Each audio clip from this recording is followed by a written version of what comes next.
Hello, my name is Giles Whitehead, and today I'm going to talk to you about artists' books. Not books about artists, but books created by artists, like yourself. A book, or a small edition of books that blur the boundaries of literature, art and sculpture. But where did it all begin? Or who's credited with starting this idea?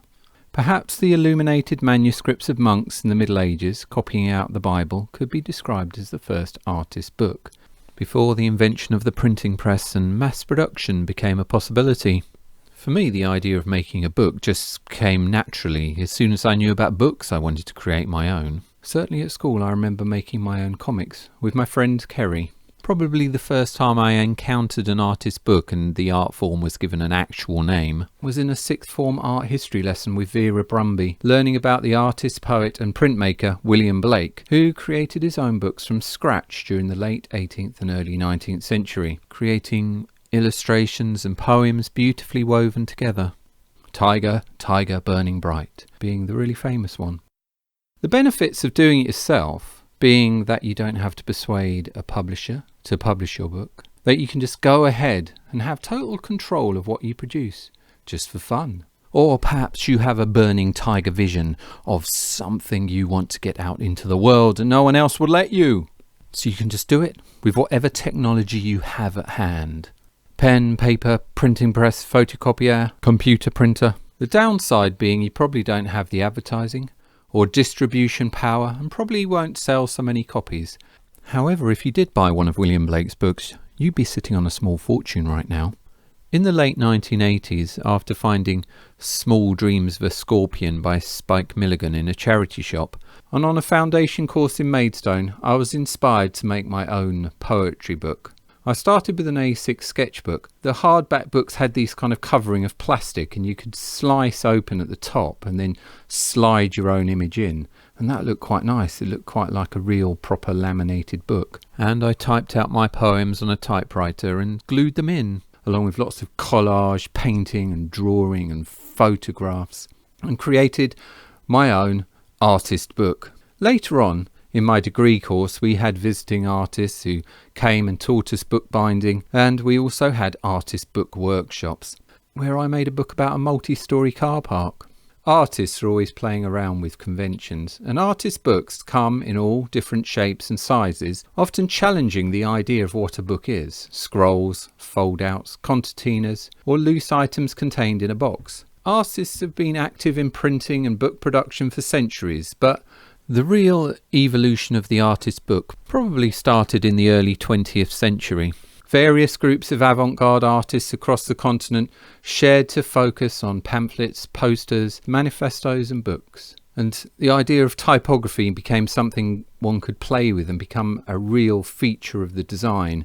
I'm picturing the Dadaist booklets with their creative use of text and sound poems that emphasise the emotions, volume through big and large text and using different fonts to express different kinds of emotions and sounds. In the 1960s there was a surge of artists embracing the idea of the artist book. Technological advancements like offset printing and photocopying meant that making books was very much in the grasp of the everyday person and connecting with those democratic ideals of the people having control. The medium continued to evolve and be recognised as an art form in itself, influenced by trends, music, performance, poetry, sculpture and conceptual art. Artist books such as An Anthology of Chance Operations were central to the Fluxus art movement's ethos of the collective. So you don't just have one artist producing a book, but a group of artists, each producing a page for the edition. George Brecht's Water Yam was a box, known as a flux box or a flux kit, containing a large number of small printed cards. They contained instructions for performance art. Performance need not just be for the artist, but for everybody who bought a copy of the book. Through the 60s and 70s, the concept of the artist book became increasingly malleable. Do your pages need to be sewn together? Or could they just be a collection of pages?